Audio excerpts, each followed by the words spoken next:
마음속 들여다봐야죠. 연말이 되니까 마음속 진짜로 한번 들여다보고 싶은 마음도 생깁니다. 알쏭달쏭 심리학자 정혜인 교수 나와 계십니다. 안녕하세요. 네, 안녕하세요. 정혜인입니다. 제가 왜 인사하는데 이렇게 버벅거리죠?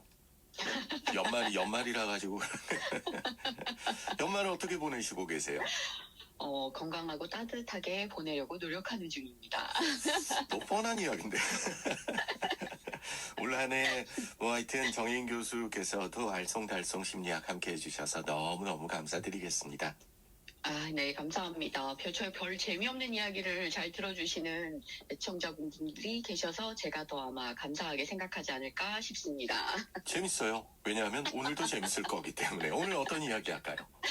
오늘은 아마 진행자님이 몇 주 전에 말씀 주셨던 이야기인데요. 좀, 여러 번 말하지 않았나? 이렇게 생각되실 수도 있을 것 같기는 한데, 네. 도파민 디톡스에 관한 이야기를 좀 드려보려고 합니다. 오늘은 저는 별말 없이 그냥 내가 잘하고 있나 체크만 하면 될 것 같아요. 도파민 디톡스 개요부터 설명해 주시죠. 일단 아마 어디선가 언뜻 들어보셨을 텐데요. 정확히 뭔지, 어떻게 하면 좋은지 이런 것들에 관해서는 좀 잘 모르시는 분들이 많을 것 같아서 한번 정리를 좀 했으면 좋겠다 싶은 생각이 들어서 말씀을 드려보려고 합니다. 네. 근데 사실은 제가 오늘 진짜 드리고 싶은 이야기는 도파민이 우리 몸속에서 어떤 역할을 하고 있는지에 대한 이야기입니다. 제가 도파민이 하는 어떤 걸 하는지를 알고 나서 내린 결론이 뭐였냐 하면요. 네네. 도파민은 요물이다. 도파민 우리 몸에서 어떻게 작용합니까? 네, 맞습니다. 요물. 예. 도파민은 중추신경계에 존재하는 어떤 신경 전달 물질의 일종입니다. 호르몬이라고 불리워지기도 하고요. 근데 이게 우리가 가만히 있다가도 무언가를 좀 하고 싶도록 만드는 물질이에요. 그래서 어떤 의욕이 생기게 만들고요. 그리고 또 쭉 처져 있다가도 행복한 감정을 느끼게도 만들고, 그리고 내가 뭔가 주의를 좀 기울여서 새로운 것을 학습하거나 기억하게도 만듭니다. 그러니까 생각하고 사고하고 하는 것들을 돕고요. 그리고 또 운동신경을 자극시켜서 이것을 막 움직이게 만드는 어떤 의지를 가지게 하기도 하고, 또 이걸 좀 억제시켜서 이걸 좀 어떤 방향으로 덜 움직이게 만들기도 해서 운동을 조절하는 작용도 합니다. 그래서 도파민은 너무 과도하거나 부족하면 여러 가지 다양한 어떤 질병들이 생길 수 있습니다. 많이 들어보셨을 텐데 과잉행동장애, 조현병, 치매, 우울장애, 파킨슨 질환 이런 것들입니다. 그러니까 자동차로 치면은 엔진 오일 같은 거예요, 그죠? 그렇죠. 네, 맞습니다. 그런 건데. 정확한 비유입니다. 그 도파민이 왕성하게 분비되는 시기도 따로 있잖아요. 그렇죠. 이 도파민은 사실 20살 전후의 최대치가 되고요. 나이가 들면 점점점 줄어들어서 40살이 넘으면 안타깝지만 거의 분비되지 않습니다. 안 분비된다고는 안 했습니다, 제가. 네. 나이가 들수록 새로운 것을 하고 싶은 마음이 점점 생기지 않아서 삶의 의욕이 없다고 느끼거나 예전처럼 행복한 감정이 생기지 않는 것도, 그리고 좀 기억이 좀 떨어져 깜빡깜빡해 하는 건망증이 심해지는 것도, 그리고 어렸을 때보다 내가 뭔가 배워보고 싶다 이런 마음이 들거나 그런 마음도 별로 없고요. 또 더 오랜 시간 걸려서 학습을 해야지 되는데도 불구하고 속도가 잘 나지 않는다고 느끼는 거, 그리고 내 마음처럼 운동신경이 예전 같지 않아서 뭔가 정확도가 좀 떨어지는 것 같기도 하고 좀 예전처럼 잘 움직이지 않게 만드는 이 모든 것이 다 도파민의 작용입니다. 그렇죠. 말씀하신 것처럼 20세 전후가 최대치고 40대가 넘으면 점점 줄어들기 마련인데, 우리가 왜 요즘 뇌과학 책도 많고 그렇잖아요. 그렇죠. 그 시냅스하고 네. 시냅스 사이에 떨어져 있는데 요걸 이렇게 전기 신호를 보내고 하는 것도 도파민이 작용을 한다 그러던데, 그러면은 도파민 분비량이 떨어지면은 뇌에도 영향을 끼치는 거 아닙니까?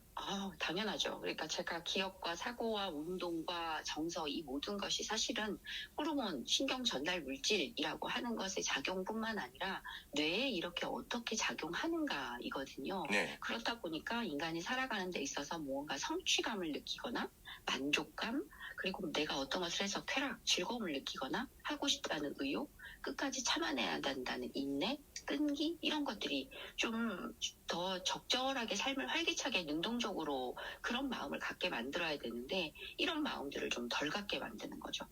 그러니까 사실 더 나이가 어릴수록 뭔가 좋아하는 음식을 막 찾아 먹으려고 하거나 더 멋진 옷을 입고 싶거나 갖고 싶은 물건을 사려고 막 애쓰거나 여행을 가려고 하거나 좋은 음악을 들으려고 하는 것, 이 모든 것들이 이 도파민과 신경 전달 물질의 하모니니까 어쩌면 굉장히 당연한 결과인 거죠. 예. 그러니까 이게 이 과도하거나 떨어진다라고 하는 건 되게 안타까운 일인 거죠.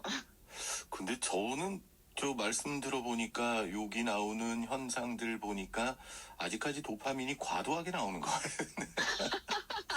아니 이게 과도해도 문제 아닙니까? 아, 물론이죠. 저희가 한번 생각을 해볼게요. 만약에 어떤 특정 A가 도파민이 매우 매우 과다하게 분비되도록 만드는 어떤 디지털 과잉 상태에 놓여 있다라고 한번 상상을 해볼게요. 네. 그러면 밥을 먹지 않아도 배가 고프지가 않고 잠을 자지 않아도 졸리지가 않아서 몇 날 며칠간 좀 극단적인 각성 상태가 될 수 있습니다. 그래서 예를 들면 좀 휴대전화만 붙들고 앉아서 아무것도 하지 않는 어린애가 있다고 했을 때 어른들은 애가 휴대전화를 하려고 밥도 안 먹고 이러고 있는다라고 하지만 사실 아이는 실제로 그 휴대전화를 들고 무언가를 하고 있는 그 상황에 배가 고프지 않습니다. 그렇더군요. 저 이거 경험해봤어요, 진짜로. 뭐를 네. 하는데 한 이틀 정도 안 먹었는데 뭐 먹고 싶다는 생각도 안 들고 그러더라고요. 그러니까 배가 그렇죠. 고픈 걸 참는 게 아닌 거죠. 네, 맞습니다. 사실 이런 상태가 유지되는 건 굉장히 위험한 거예요. 아, 그렇기 그래요? 때문에 예. 그렇지 않을까요? 적당한 에너지가 들어가서 우리를 움직이게 만들어줘야지 되는데 3일째 배가 고프지 먹었습니다. 않은- 네. 그래서요? 네, 사실 이렇게 말씀 주셨던 것처럼 실제로 도파민 디톡스는 특이하게 진행자분은 그러지 않으실 수 있지만 나이가 많은 어른보다는 어린 아이들에게 사실 더 필요한 게 현실입니다. 예. 그렇지만 아이들은 이를 실천하고 싶어 하지는 않을 겁니다. 왜냐하면 이 요즘 유행하고 있는 쇼폼처럼 도파민 분비를 인위적으로 막 자극하는 휴대전화 콘텐츠에만 열광하는 어린 친구들이 휴대전화 사용 자체를 줄인다? 이거는 마치 내가 행복한 감정이나 쾌감을 덜 느끼도록 만들겠다. 이런 것과 같기 때문에 어른들이 이렇게 많이 하라고 해도 사실 쉽지는 않을 거예요. 네. 그렇지만 지나친 휴대전화 사용은 금단 증상이나 일상생활의 어려움, 또 충동 조절 장애 등과 같은 중독 현상으로 갈 수 있기 때문에 이걸 또 막무가내로 그냥 두고만 볼 수도 없습니다. 그러게 말이에요. 그러니까 어른들이 조절을 해줘야 되는데 이게 말은 이렇게 하는데 참 쉽지가 않습니다. 맞습니다. 사실 생물이라고 하는 존재 자체는 항상성을 가지고 있어서 도파민 수치가 지나치게 높게 유지되면 도파민에 좀 둔감해지고요. 그리고 또 이렇게 되기 때문에 계속 더 많은 도파민을 원하게 됩니다. 이렇게 되면 중독을 일으키게 되고 이 안에 전체적인 부분들이 교란되어져서 여러 가지 위험한 상황들이 발생할 수 있다는 거죠. 그렇기 때문에 이 도파민 중독에서 벗어나기 위해서는 일정 기간 이런 자극을 유발하는 요소를 의도적으로 조금 멀리하는 그런 거를 좀 실천할 필요가 있습니다. 근데 어른들은 안 하면서 어린 아이들한테만 하라고 할 수는 없잖아요. 그러게 그렇죠? 말이에요. 그러니까 그게 문제인 거죠. 아니 뭐 이거는 저런 거 없어요? 또 중독인지 아닌지 테스트 이런 거 없습니까? 있습니다. 예, 제가 이제 몇 가지를 말씀드려 보겠습니다. 좀 한번 세어보시기 바랍니다. 첫째, 온종일 한 가지 생각에서 벗어나기 힘들다. 둘째, 대인관계나 학업, 일 등에 소홀해진다. 셋째, 계획한 대로 시간을 잘 통제하지 못한다. 넷째, 외로운 마음이 자꾸 생긴다. 다섯째, 우울하거나 슬프거나 한 부정적인 감성을 숨긴다. 여섯째, 몸에 좋지 않다는 것을 알고는 있지만 그것을 계속한다. 일곱째, 줄이려고 노력하지만 쉽지 않다. 여덟째, 가족, 친구, 지인들에게 그것으로 인해 심각한 문제가 발생하지만 숨긴다. 마지막으로, 그것을 하기 위해 투자하는 시간이 많다. 여기까지 만약 네. 4가지 이상 해당되신다면 위험 신호입니다. 저는 한 2가지쯤 해당되는데 넷째가 막 가슴에 와닿습니다. 외로운 마음이 자꾸 생긴다니. 와닿네요. 근데 이거 벗어나려면 어떤 방법을 좀 알려주셔야 될 거 아니에요? 몇 가지가 있는데요. 일단 쇼츠나 릴스, 틱톡 같은 영상 보기를 좀 줄여보거나 끊어보려고 해야지 되고요. 네. 좀 특정한 시간을 정해서 그 시간에 휴대전화를 좀 보지 않거나 정말 안 하려고 해야지 돼요. 뭐 휴대전화 감옥 같은 것도 요즘 시중에서 팔리기도 하던데 뭐 있더라고요. 그런 예. 것도 네. 그리고 또 쇼핑몰이나 뭐 그런 곳의 알람처럼 좀 약간 불필요한 설정 같은 건 좀 끄거나 줄일 필요도 있고요. 그리고 좀 다 알고 계시겠지만 카페인과 인스턴트 음식 줄이고 신선하고 몸에 좋은 음식들을 조금 더 많이 먹으려고 할 필요가 있겠죠. 왜냐하면 도파민도 신경 전달 물질이기 때문에 우리 몸을 좀 더 건강하게 만들어주게 되면 이것을 조절하는 것이 훨씬 더 쉬워지거든요. 네. 그리고 또 하나 아주 중요한 건데요. 수면 시간을 좀 더 늘려서 머리가 맑아지도록 도와줘야 돼요.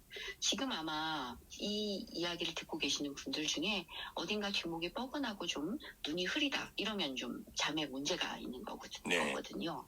네. 그리고 또 규칙적인 운동을 하려고 하는 거 그리고 또 휴대전화에 보면 거의 다 있을 텐데요. 스크린 타임처럼 좀 앱을 활용해서 사용 시간 자체를 인위적으로 좀 줄이고 거리두기를 하는 것도 필요합니다. 알겠습니다.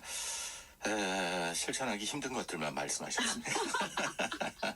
우리 저 애청자 9264님께서 이 시간 진짜 네. 재밌었습니다. 항상 활기찬 웃음으로 시작해 주셔서 감사드립니다. 내년에도 더욱더 건강하고 좋은 말씀 부탁드릴게요. 라고 문자를 주셨어요. 9264님 정말 감사합니다. 좋으시겠습니다. 저는 이런 문자 안 와요. 똑바로 해라 이런 거만 오는 말이죠. 올 한해에도 뭐 정혜인 교수님 알쏭달쏭 심리학에서 여러 이야기들 저도 진짜 뭐 농담 뭐 하고 그랬습니다만 재밌게 들었습니다. 내년에도 재밌는 이야기들 많이 부탁드릴게요. 네, 감사합니다. 새해에는 청취자분들 모두 더 건강한 삶을 살아가는 한 걸음 만들어 보시기 바라겠습니다. 감사합니다. 감사합니다.